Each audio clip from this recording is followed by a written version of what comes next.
métavers est un univers où les interactions sont simulées et où on peut socialiser à travers un avatar.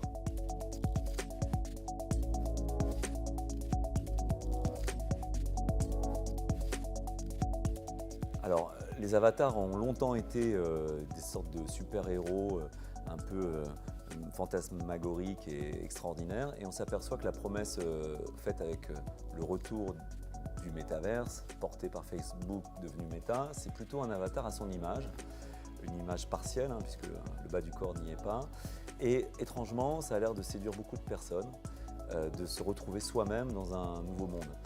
Alors là, il y a deux cultures, celle des jeux vidéo où on a plutôt envie de se transfigurer, de se métamorphoser, ou celle un peu du selfie, augmenté par des filtres de plus en plus fins, où on devient un peu soi-même, mais un peu différent.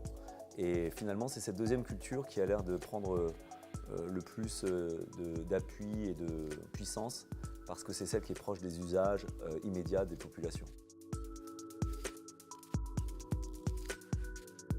Dans une dizaine d'années, la question du métavers aura été rebattue par le rapport de force gigantesque qui se déroule entre ce que nous appelons les singularverses, c'est-à-dire des univers singuliers, ceux d'artistes, ceux de communautés, ceux de défricheurs, et puis les globaverses, c'est-à-dire des métaverses globaux qui vont standardiser les usages de façon assez forte.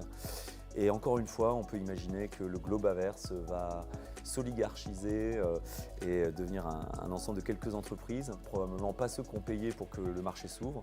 Donc moi, ce que je vois, c'est plein de petits microverses furtifs et un grand métaverse pseudo-opérable.